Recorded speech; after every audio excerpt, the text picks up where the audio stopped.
এক হাতে হ্যাঙ্গারে ঝোলানো শার্ট আর ব্লেজার, অন্য হাতে লাগেজ, তার উপর TH তামিম লেখা একটা বাক্স। এই বাক্সেই হয়তো দেয়া হয়েছে বিশ্বকাপের নতুন জার্সি।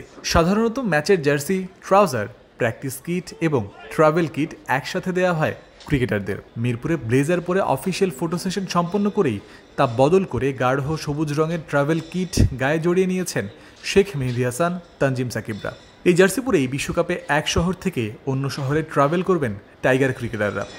মূল জার্সির দেখা পাওয়া যায়নি, তাই ট্রাভেল কিট দেখে যেন দুধের স্বাদ ঘোলে মেটানোর মতো অবস্থা ভক্তদের। নতুন ট্রাভেল কিট গায়ে জড়িয়ে মিরপুর ত্যাগ করার বেশ তাড়াহুড়ো দেখা গেল রিশাদ হোসেনদের মাঝে। এদিন সকাল থেকেই বেশ ব্যস্ত সময় কাটাচ্ছেন ক্রিকেটাররা।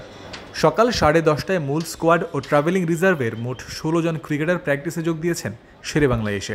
যদিও সেখানে ছিলেন না হেড কোচ চান্ডিকা হাথুরুসিংহে ও সাকিব আল হাসান। এই দুজন ছাড়া বাকি সবার উপস্থিতিতে চলেছে ফিল্ডিং অনুশীলন।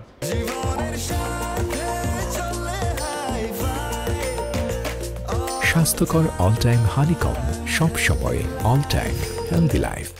এই অনুশীলনের পরিকল্পনা সাজানো হয়েছিল এমনভাবে যেন ক্রিকেটাররা ঝালাই করে নিতে পারেন নিজেদের রিফ্লেক্স।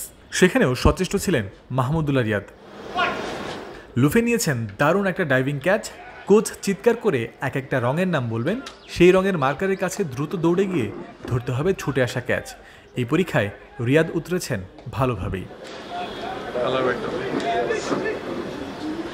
এরপরে নিজের গ্রুপ নিয়ে রিয়াদ চলে গেছেন হাই ক্যাচিং প্র্যাকটিসে। সেটা শেষ করে যথেষ্ট ক্লান্ত হয়ে পড়েন সবাই। পানির বাক্সের সামনে বসে নিজ হাতে বোতল বের করে রিয়াদ এগিয়ে দেন শেখ মেহেদীকে। এরপরে আরেকটা বোতল বের করে দেন শরীফুল ইসলামকেও। তাদের হাতে বোতল তুলে দিয়ে হাসি ঠাট্টায় মেতে ওঠেন বিশ্রামের সময়টা।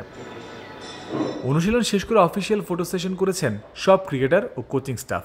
তারপরে হয়েছে ক্যাপ্টেন ও হেড কোচের সংবাদ সম্মেলন।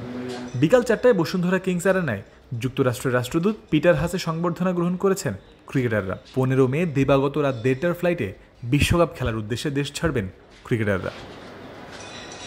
জয়ন্ত বিন্দু, ক্রিক ফ্রেন্জি।